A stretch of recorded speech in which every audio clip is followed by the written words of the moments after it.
Y yo siempre digo que cuando me he parado frente a un público o cuando tengo a alguno de mis candidatos, de las personas que he preparado frente a un público, mi corazón late, estoy emocionada y la verdad es que disfruto muchísimo la posibilidad tanto de ver a otros hablando en público como de hacerlo yo personalmente.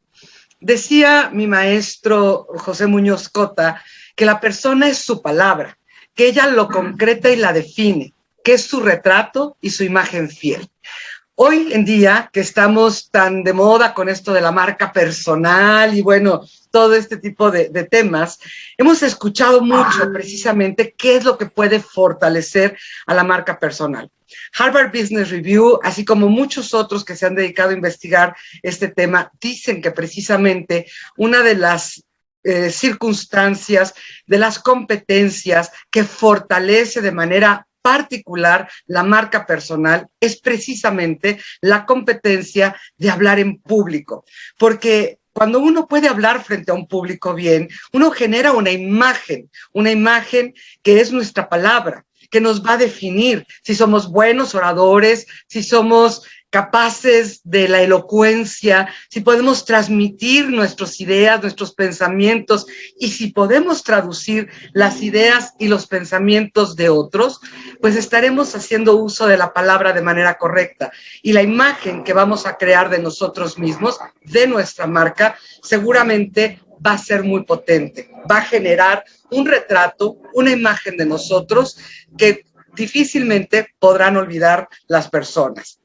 Bueno, pues en este caso yo les tengo aquí precisamente de Castillo Peraza un fragmentito que me gustaría que lo escucháramos. Y como voy a tener un poquito más de tiempo, vamos a aprovechar el tiempo. Esta ciudad nos lo mande Dios. No somos ni tenemos por qué ser el Santo Job. Los dolores de esta urbe no vienen del cielo. Aquí no encontrarán resignación, sino lucha para resolver el dolor que sí se puede evitar, que es el dolor que el mal gobierno le causa a una sociedad hoy herida, hoy vulnerada, hoy irritada, hoy desesperada, pero hoy esperanzada en este partido del que ustedes... Bueno, pues como podemos ver, ¿qué imagen nos podemos crear de quien fuera uno de los líderes más importantes del Partido Acción Nacional en México, Castillo Peraza? Cuando uno escucha estas palabras con esta vehemencia, con esta fuerza, con este contenido, pues sabemos que tenemos frente a nosotros a un líder. Inmediatamente esa imagen que nos da, que nos refleja, es una imagen de mucho poder, de mucha elocuencia, y ese es el retrato que hoy vamos a aprender a trabajar. Cuando nosotros hablamos de oratoria, por supuesto tenemos que hablar de la mano de la retórica y cómo es que este poder de la retórica funciona y opera dentro de lo que es el discurso político. Y les traigo aquí dos ejemplos. Uno muy lamentable, ahorita ustedes lo van a ver, de una exdiputada mexicana de Morena, que bueno, ahorita ustedes juzgarán. Ay, perdónenme. ¿Quién sabe qué pasó aquí? Ahí está. La humanidad avanzó de manera irresponsable, provocando la extinción de ecología y cambio climático. Capacitar a los médicos, urgenciólogos y en toxicología. Estos se esparcieron aún más por las calles aledañas y alcanzarán el manto feático. Bueno, no lo sigo atormentando con esta lamentable presentación, pero bueno, ¿qué imagen nos creamos cuando escuchamos a alguien que además con dificultad lee, cuando no puede pronunciar las palabras, cuando no ha hecho contacto con el público, cuando es de pena, de veras de pena, el escucharla hablar así? ¿Y qué pasa cuando escuchamos a un orador como el que les voy a presentar? Caminando moviendo la conciencia del pueblo colombiano como lo necesita y lo requiere para progresar en verdad, para adquirir dignidad, para adquirir plena conciencia de sus derechos, para no ser una nación marginal, secundaria, para que no le vuelva a dar vergüenza a ningún colombiano al presentar el pasaporte de su patria. Colombia. Fíjense nada más qué poderosa esta forma de expresarse. Carlos Galán, como ustedes saben, fue candidato a la presidencia en Colombia. Desgraciadamente, él murió y nos deja, trasciende en el tiempo, una imagen muy poderosa de él, de ese Carlos Galán que podía verdaderamente abrir la mente de los públicos, que lograba mover conciencias, que lograba mover mentes y que lograba con ello la persuasión. Y esta persuasión que es tan potente, que no todo el mundo la posee y que además forma parte de esta marca personal, nos habla de quien puede ejercer una capacidad de liderazgo y quien no tiene esta capacidad de ejercer liderazgos. En la mañana lo platicaba mi querida colega y amiga de mi corazón, Allende Martín, que precisamente una de las cualidades de los liderazgos es la capacidad de hablar en público. Un hombre o una mujer que pueden comunicarse, que pueden conectarse con una audiencia, por supuesto que van a ejercer un liderazgo. Decía mi maestro Muñoz Cota, muy lindo, porque él hablaba de la oratoria, y decía que la palabra oratoria tiene dos acepciones. Decía, por un lado, ora quien eleva una plegaria a Dios, pero ora también quien se comunica con su hermano, el hombre. Y disculpen que diga el hermano el hombre, pero en esa época así se hablaba, era muy filosófico el término hombre. Hoy tendríamos que decir con su hermana y con su hermano, el hombre y la mujer. Y entonces imagínense nada más la potencia que tiene precisamente la oratoria, el hecho y la responsabilidad que tenemos tan impresionante, tan grande, de que cuando estamos nosotros comunicándonos con cualquier auditorio, con cualquier persona, nos estamos comunicando con nuestra hermana o con nuestro hermano. Y entonces, bueno, pues este es el poder precisamente de la retórica en el discurso político. Y esta retórica tiene como esencia, como función, ese remedio de ser pragmática, de ser sencilla, de ser aplicable, de poder utilizarla. Cuando yo salgo de escuchar a un gran orador como Carlos Castillo Peraza, o como Barack Obama, o como Jacinda Ardern, o como Angela Merkel en un estilo más moderado, pues tengo las herramientas para que en mi cerebro yo haya podido hacer estas conexiones maravillosas neuronales y haya hecho mía la información. Pero también, por supuesto, la retórica es política. Es política porque el ser humano, que es un ser que posee lenguaje y que a final de cuentas también nos definen como un ser político, pues ese lenguaje y esa esencia política van de la mano. Por eso no hay opciones, no hay salidas, como les escribo aquí, no hay posibilidad de escapar de esta circunstancia, de utilizar el lenguaje para poder influir en nuestros semejantes, en mis prójimos, en mis conciudadanos. Pero también la política está constantemente influyendo en la retórica porque la retórica es política.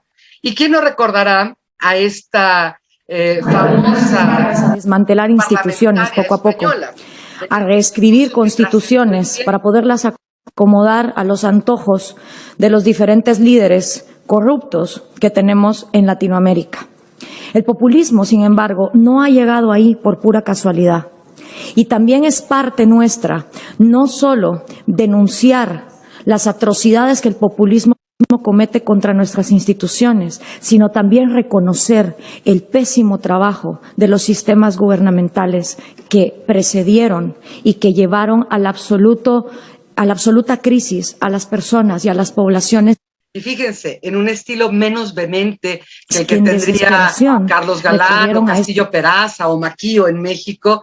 Bueno, sin embargo, este discurso ha trascendido el tiempo y ha sido un discurso referente para muchos. Y ella, a final de cuentas, también se ha convertido en una referente que empodera a las mujeres.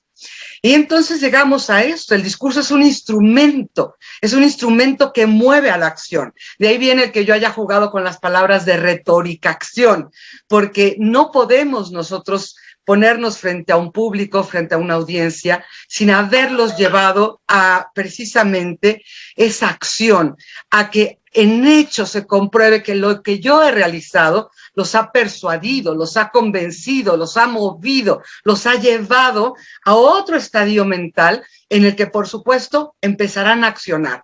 Y esto es algo que tenemos que enseñar mucho cuando estamos entrenando políticos, que no nada más es pararse y hablar por hablar, sino que de veras hay que dejar un mensaje que provoque movimiento en el cerebro, pero también en el cuerpo, porque lo que estamos buscando, a final de cuentas, en la oratoria política, sea militante, o sea parlamentaria, o sea la popular, es precisamente llevar a las personas o a que se afilien a un partido o a que sigan a un liderazgo y lo mejor aún, a que voten un candidato o una candidata.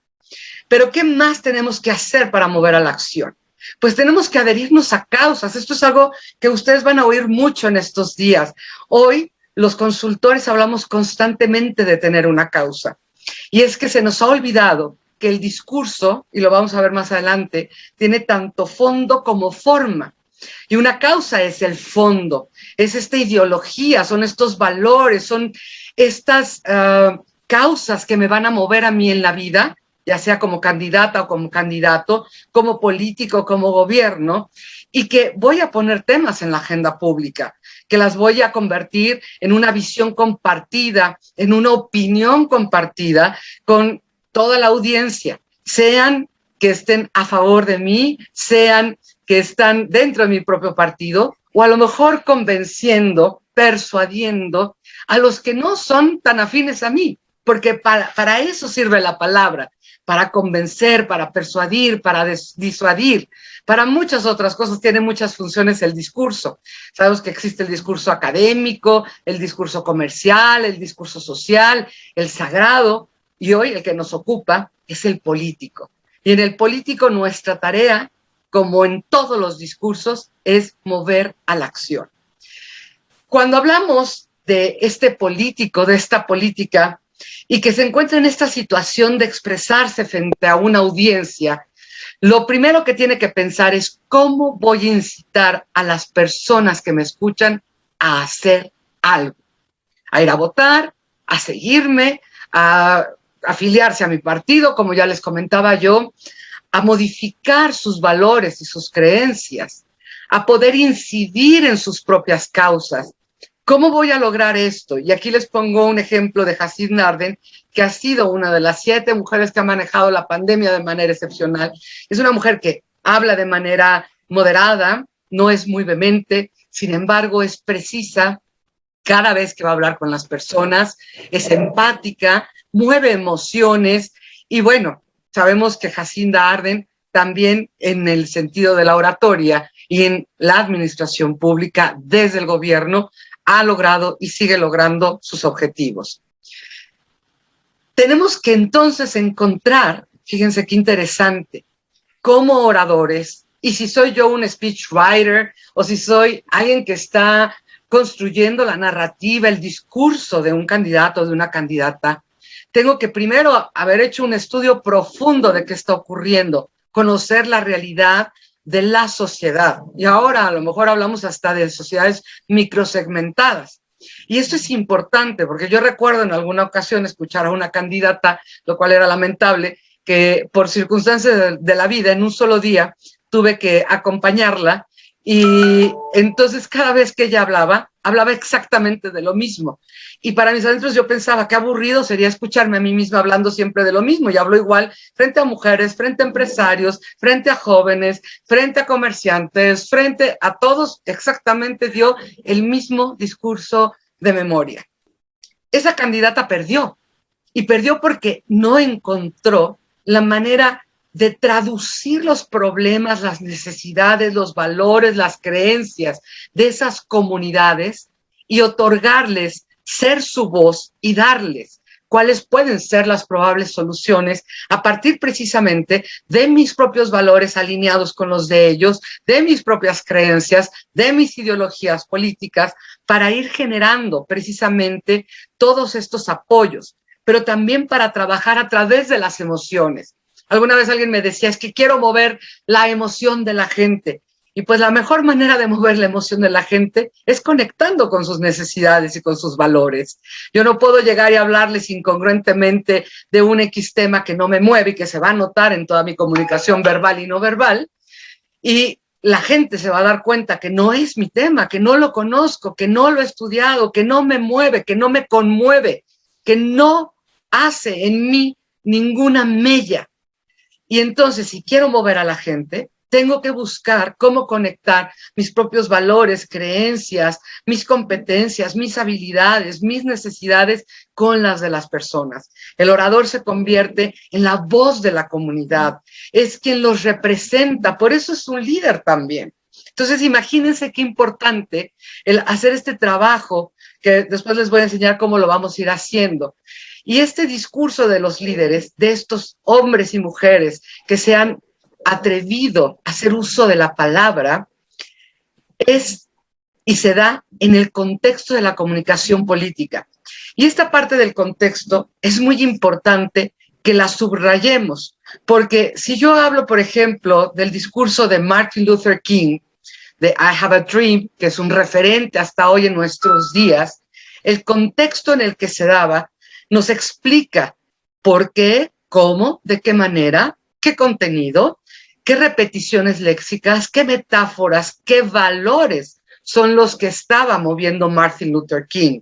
La justicia, el mantener la verdad, el generar esta igualdad entre todos los hombres. Y me gustaría que escucharan un fragmentito de la voz impresa de Martin Luther King.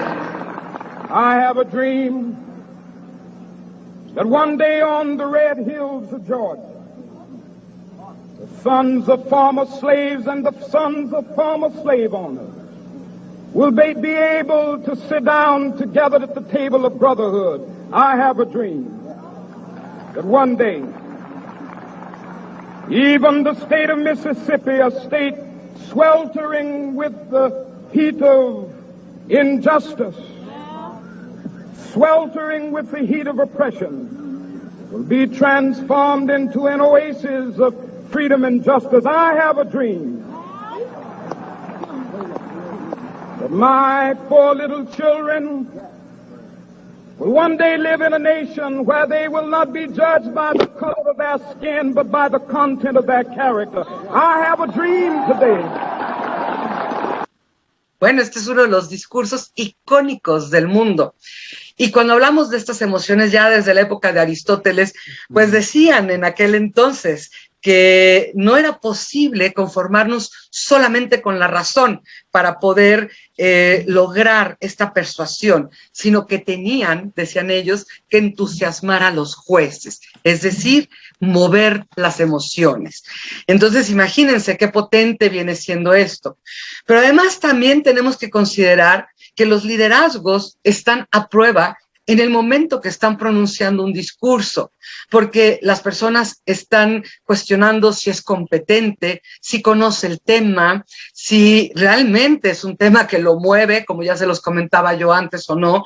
Y esto es algo que quienes nos dedicamos a escribir discursos, a capacitar a políticos o políticas para que hablen frente a un público, tenemos que trabajar mucho y hacerles esta conciencia de que cada vez que hablen frente a un público, del número que sea, que ahora en pandemia han bajado, por supuesto, estos grandes mítines de miles de personas, a lo mejor a tener nada más cientos o a lo mejor nada más decenas, pero sean 10 o sean 1000, el líder siempre, el orador, siempre estará a prueba. Y por ello se vuelve tan importante el que cuidemos, tanto si yo soy el orador o la oradora, como si estoy entrenando, trabajando para coachar, para entrenar a un político o una política, que esto viene desde los griegos, y decían los griegos, hay una identidad en todo el sujeto discursivo que tiene que considerar 3 dimensiones. Por un lado, los valores, que ya lo he comentado yo varias veces en este lapso que llevamos ahorita de trabajo. Estos valores los tenemos que tener muy claros, muy concretos. En un estudio muy interesante de Charaudot, creo que así se pronuncia, no hablo francés, pero se escribe Charaudot, bueno, de este maravilloso analista del discurso, él habla precisamente de la importancia de los valores en la persuasión y en la convicción, porque además habla él mismo y dice que hay una línea tan fina entre lo que es persuadir y convencer que juegan una entre la otra, una con la otra constantemente. Entonces, por eso me van a escuchar que constantemente las pongo en par, persuadir y convencer. Pero bueno, entonces, tenemos que tener esta dimensión de los valores. Y tenemos que tener también esta emoción emotiva, esta parte del patos, en la que el orador se emocione cuando está hablando de su tema, en la que contagie con su cuerpo, con su mirada, con sus manos, con el ritmo de su voz, con el volumen, con el silencio, con las pausas. Esto es importantísimo en oratoria. He escuchado a algunos oradores decir que no, que la comunicación no verbal y que las pausas y que la voz, todo es hablar en público, porque no podemos, cuando estamos hablando en público, hablar nada más de lo que serían las palabras. Por ahí, seguramente, alguno de mis colegas ya les presentó este círculo, esta forma en la que se divide la comunicación humana, en la que el 7% son las palabras, el 55% es la comunicación no verbal y el 38% es el paralenguaje o el tono de voz. Yo no puedo separar de ninguna manera lo que estoy haciendo con mi voz, con mis pausas, con mi volumen, con mi tono, de lo que estoy haciendo con mi cuerpo, con mi gesto, con mi mirada, con todo lo que hago en micro y macro comportamientos, de lo que digo con mi voz. Porque entonces, si a lo mejor aprendí oratoria con técnicas de teatro y empiezo a ser histriónica en mi forma de presentarme y de todo lo demás, voy a perder credibilidad. Y al ratito vamos a hablar de credibilidad. Les traigo aquí un ejemplo que me gustaría, este es Luis Donaldo Colosio, en aquel icónico discurso dado en el Monumento de la Revolución, cuando acepta ser candidato del Partido Revolucionario Institucional en México. Y es un discurso que ha pasado a la historia. Ahorita ustedes juzgarán por qué este discurso ha pasado a la historia. Convencido de que esta es la hora de las respuestas. Un México que exige soluciones. Como partido de la estabilidad y la justicia social, nos avergüenza advertir que no fuimos sensibles a los grandes reclamos de nuestras comunidades, que no estuvimos al lado de ellas en sus aspiraciones, que no estuvimos a la altura del compromiso que ellas esperaban de nosotros. Tenemos que asumir esta autocrítica y tenemos que romper con las prácticas que nos hicieron una organización rígida. Tenemos que superar las actitudes que... Bueno, como pueden ver, este es un fragmento, búsquenlo en YouTube, es un discurso que vale la pena analizar y también lo van a conseguir seguramente buscándolo en Google, lo van a conseguir el discurso escrito. Es un discurso que vale la pena el leer, el escuchar, porque todo lo que hizo Luis Donaldo Colosio, todo, cada palabra, cada silencio, cada gesto, cada movimiento tenía una intención importante para poder comunicar y para poder conectarse con los mexicanos, que en ese momento les dice de una manera sumamente honesta, no hemos entendido las necesidades. Imagínense nada más qué cosa tan potente el poder hablar con esa fuerza. Y después hay un fragmento en este discurso en el que él está imaginando, está haciendo descripciones muy potentes y empieza con tríadas en las que yo veo un México. Y de ahí viene toda una serie de frases muy potentes, muy poderosas, que les recomiendo yo que puedan ustedes ya leer. Bueno, ¿cómo componemos la credibilidad? Los antiguos griegos hablaban de 3 cualidades o condiciones que tenía que tener el orador. Por un lado, las físicas, por otro lado, las intelectuales y por último, las morales. Hoy en día, pues resulta que alguien muy interesante, decidió que se iba a olvidar de los griegos, pero le puso otros nombres. Y esto es como llega hasta nuestros días, como se conoce y se integra la credibilidad. Y entonces nos dicen que para poder ser creíble tenemos que tener esta capacidad de poder gestualizar, de poder manejar nuestros ademanes de manera correcta, adecuada, poderosa, de estar en todo momento utilizando el poder de nuestra comunicación no verbal, desde cómo nos paramos, desde cómo volteamos nuestro cuerpo y cómo abrimos nuestros brazos. Por ejemplo, hay una regla que yo siempre les pongo cuando doy cursos de oratoria, que les digo que un buen orador jamás excede las proporciones naturales de su cuerpo, porque ya caería en el histrionismo, ya caería en la exageración, pero sí buscaría que sus gestos, sus ademanes estuvieran todo el tiempo en contacto con el público. Pero también de este dinamismo tenemos la voz.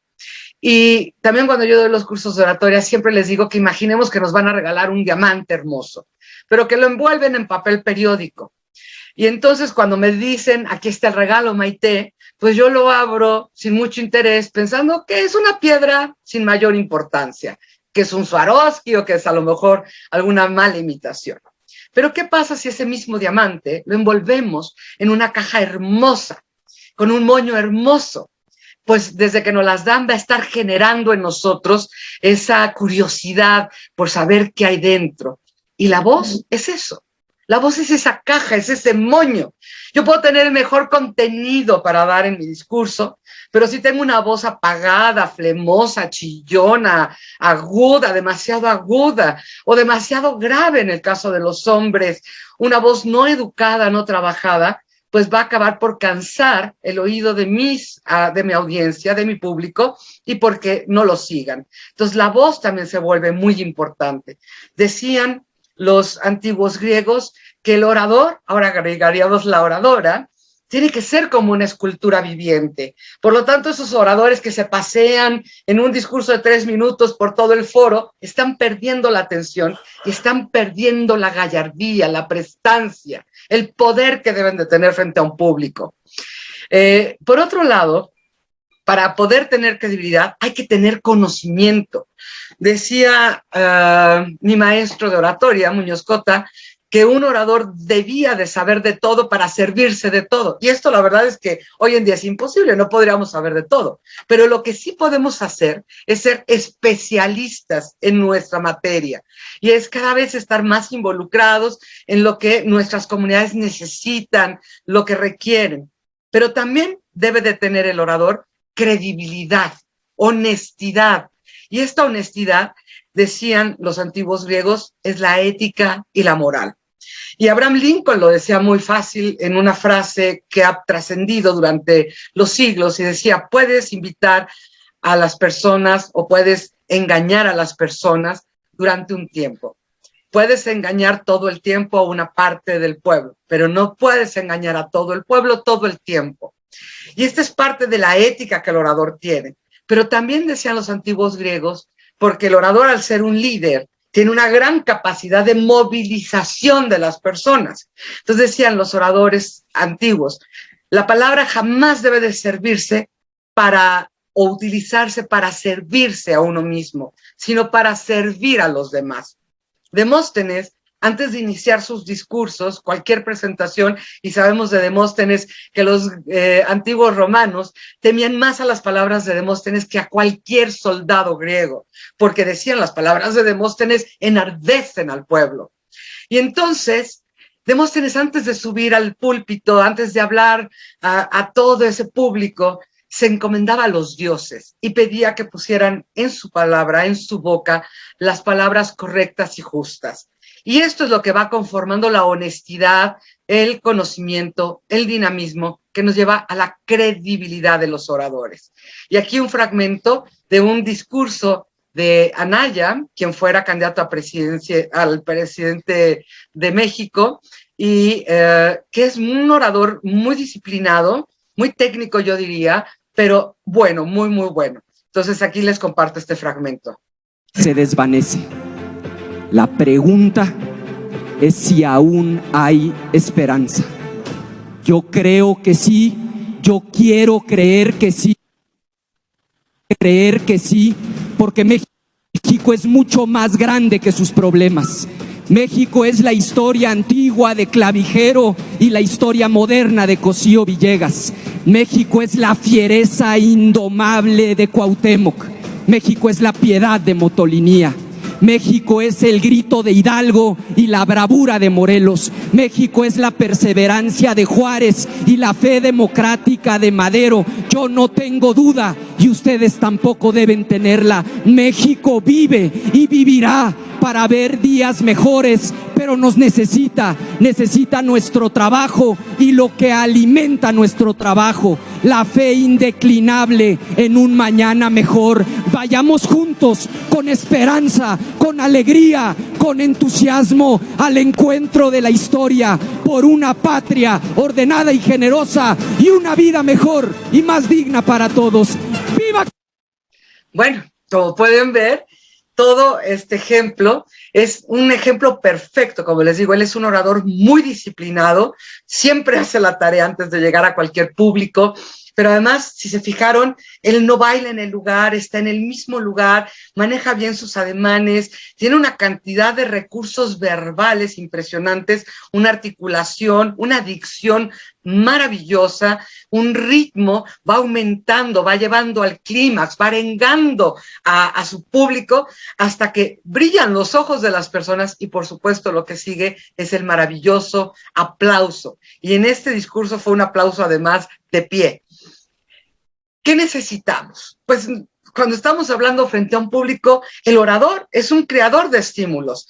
Es como esta potencia que se trabaja a través de la palabra, de la voz, de la acción, del conocimiento, de todo lo que hemos estado hablando. Y va a generar una respuesta en cada uno de los oyentes a través de estos estímulos, pero va a trabajar sobre ideología, sobre axiología o valores, sobre sentimientos y sobre voluntad. Por eso tiene que ser ético el orador. A mí muchas veces me preguntan si Hitler era un gran orador y yo siempre digo que no.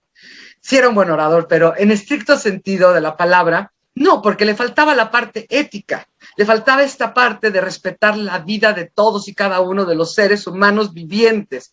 Y les tengo aquí otro ejemplo, Eva Perón. Eva Perón, por unos muy amada, por otros no tanto, sin embargo, una mujer que ha trascendido la historia y que sigue hoy en día siendo un referente no solo para los argentinos, sino para muchas personas, mujeres, alrededor del mundo. Un fragmento de ella. El capitalismo foráneo y sus sirvientes oligárquicos y entreguistas han podido comprobar que no hay fuerza capaz de doblegar a un pueblo que tiene conciencia de sus derechos. Una vez más, mis queridos descamisados, uniéndonos al líder y conductor, reafirmamos que en la nueva Argentina ya no hay lugar para el colonialismo económico, para la injusticia social, ni para los traficantes de nuestra soberanía y nuestro porvenir. Es muy interesante, por ejemplo, Eva Perón, porque ella en su narrativa, y al ratito si quieren se los platico, establece de manera muy clara cuáles son sus ejes discursivos. Y uno de ellos, por supuesto, era la oligarquía, otra, por supuesto, eran los pobres, los descamisados y las mujeres. Entonces, de ahí ella no se salía, ese era su discurso. Y entre otros temas que manejaba ella, por supuesto, era la adhesión, el apoyo, el reconocimiento constante a Perón. Entonces, bueno, muy interesante. Entonces, el poder de la oratoria política precisamente va a radicar en poder provocar una respuesta, una acción, hacer que hagan las personas junto conmigo, no nada más que escuchen, sino que una vez saliendo de ahí, repartan conmigo panfletos, vayan y se lo comuniquen al vecino, a la familia, vayan y se integren a la militancia de ese partido, se sumen a mis simpatizantes, etcétera. Tiene que alterar la respuesta tiene que modificar como yo llegué, como público, como llegué. Y esto es algo que, por ejemplo, Obama hizo muy bien. De hecho, Obama es uno de los grandes referentes a nivel mundial. Y aquí un fragmentito de su famoso discurso, Yes, We Can, que la verdad es una joya. And we have faced down impossible odds. When we've been told we're not ready, or that we shouldn't try, or that we can't, generations of Americans have responded with a simple creed that sums up the spirit of a people. Yes, we can. Yes, we can. Yes, we can. Yes, we can.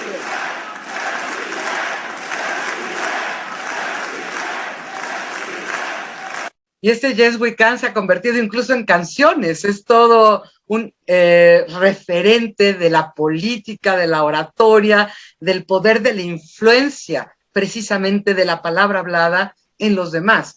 Cuando un público empieza a corear, como lo hace en este momento quienes estaban con Barack Obama, y empiezan, yes, we can, quiere decir que has logrado lo que estabas buscando. Cuando pasan los siglos, cuando pasan a la historia frases célebres de Quintiliano, de Demóstenes, cuando pasan años y años, y I Have a Dream sigue siendo tan potente, cuando pasan años y años, y las palabras de Margaret Thatcher siguen siendo tan potentes, es que entonces hemos realmente trabajado con ese poder de la oratoria.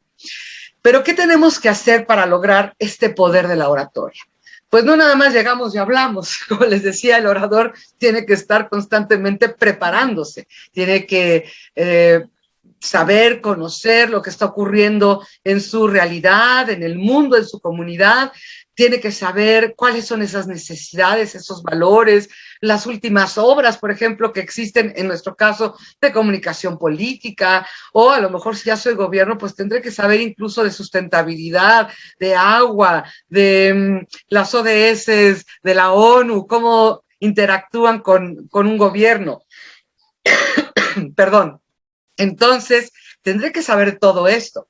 Pero también, si yo estoy coachando, entrenando a un orador, a un candidato o a un político, tengo que hacer un análisis y una investigación de esa persona, pero también de cada audiencia a la que se va a ir dirigiendo esa candidata, ese candidato, ese político, esa política o esa persona que esté en gobierno o ese empresario incluso. ¿Cómo empiezo yo a construir una narrativa poderosa para un político o una política? Pues el conocido, muy trillado, FODA, pero que sí lo crucemos, que no nada más lo dejemos como un cuadrito de fortalezas, debilidades, oportunidades y que no nos dice nada. Tenemos que aprender a cruzarlo, porque una vez que uno lo cruza, uno va a encontrar las áreas verdaderamente de oportunidad, nos va a decir si vamos a estar haciendo discursos más a la defensiva, más a la ofensiva, si vamos a hacer estrategias más de mantenimiento, cómo vamos a estar trabajando. Tengo que hacer también un análisis profundo de los valores de mi candidato o de mi candidata. Y tengo que empezar a construir su narrativa desde su misión y su visión. Porque después esta parte de la misión y la visión que yo haya construido del candidato, de la candidata, es lo que también voy a compartir a los equipos de campaña para que puedan, de alguna manera, transmitir el mensaje de manera correcta, asertiva, puntual, y que ante cada pregunta de las personas sepan cuáles son los valores de su candidato, de su candidata, cuál es su misión, con qué está comprometido, con qué está comprometida y cuál es su visión. Y esto nos tiene que llevar a apropiarnos un tema, como lo Perdón, tengo a alguien con el micrófono abierto. Entonces, ¿cómo puede llevarnos a apropiarnos de un tema y esto empezar a generarse o convertirse en oferta política? Me va a ayudar a poder tener mis líneas discursivas, tener mis audiencias objetivo, porque no todo lo voy a decir en el mismo lugar como esta candidata que les comentaba yo, que habló en 4 lugares diferentes el mismo discurso y tiene que ser diferente para cada audiencia, un discurso distinto. Y obviamente todo esto apoyado en los atributos tanto de imagen, de voz, de incluso la estatura, en el caso de las mujeres el maquillaje, de todo, de lo que es esa persona para poder de veras construir una narrativa, un discurso poderoso, muy, muy potente. Aquí es donde vienen nuestras causas, de las que van a escuchar que muchos de mis colegas hablan. Cuando yo tengo una causa que me mueve para defenderla, pues por supuesto la gente lo va a dar, se va a notar, se va a dar cuenta, lo va a valorar incluso que yo haya hecho este trabajo. No nada más que alguien haya llegado y me haya dicho, mira Maite, tu tema va a ser los jóvenes. Y a lo mejor a mí los jóvenes no me interesan, porque realmente mi tema probablemente pudiera ser las mujeres, porque hay una identificación natural, porque lo que ustedes quieran. Si mi consultor, mi asesor, mi coach no ha descubierto cuál es mi verdadera causa, cada vez que yo hable frente a un público, lo que va a estar ocurriendo es que va a haber un mensaje de incongruencia, un mensaje pobre, un mensaje débil, un mensaje que no va a comunicar. Estimada Maite, la verdad que está interesantísima tu ponencia y estaríamos horas escuchando, pero sabes que el tiempo apremia. ¿Tendrías 5 minutos, por favor, para poder cerrar?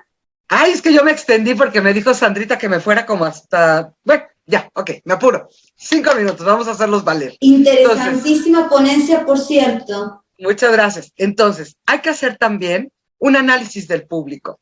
Tenemos que saber si tengo un público más emotivo, menos emotivo, más analítico, más conocedor, más crítico, porque si tengo un público de alta elaboración, tengo que usar, obviamente, mensajes más racionales. Esto no significa que no haya emoción ahí. Y si tengo un público de baja elaboración, mensajes mucho más emocionales, aunque no significa que no utilice la razón. Estaré buscando las dos cosas. Cicerón nos decía que una vez que tengo esto, puedo definir mi mensaje. ¿Qué voy a decir? ¿En qué orden? ¿Cómo lo voy a decir? Y entonces puedo estar, además, también identificando en qué etapa estoy. La oratoria militar es la que está o se hace en la campaña, cuando estamos convenciendo a las personas de que nuestra candidata, nuestro candidato son la mejor opción. La parlamentaria es cuando ya soy gobierno y la popular es cuando tengo grandes públicos heterogéneos, en los que voy a tener altas, bajas elaboraciones de todo y en las que una arenga vendría muy, muy bien. Esta sería la fórmula tradicional para organizar un discurso. Exordio, proposición, confirmación, perorata y epílogo. No me voy a detener mucho ahí porque ya no me da mucho tiempo, pero si tenemos otra oportunidad ya se las estaré comentando. Tengamos siempre un objetivo claro. Decía el gato a Alicia en el País de las Maravillas, cuando Alicia le pregunta, gato, ¿qué camino debo tomar? Y el gato le pregunta, ¿a dónde quieres ir? Y Alicia le dice, no lo sé. Y el gato le responde, pues cualquier camino que tomes será exactamente igual. Y cuando nosotros nos comunicamos, cuando estamos hablando frente a un público, si no sabemos a dónde queremos ir, va a dar exactamente igual. Entonces tengo que tener un objetivo claro, tengo que tener fondo y forma. Y sí les voy a poner un fragmento de Eufrosina porque es una maravilla. Déjenme que la escuchen, aunque sea brevemente. El tiempo yo regresaba a mi entorno y mi mamá seguía levantándose a las 3 de la mañana a hacer tortilla. La cal come, porque desde un día antes tienes que cocer el nixtamal, quebrajar el nixtamal, poner 3 tortillas en el comal, porque luego dicen que no son mujeres, ¿no?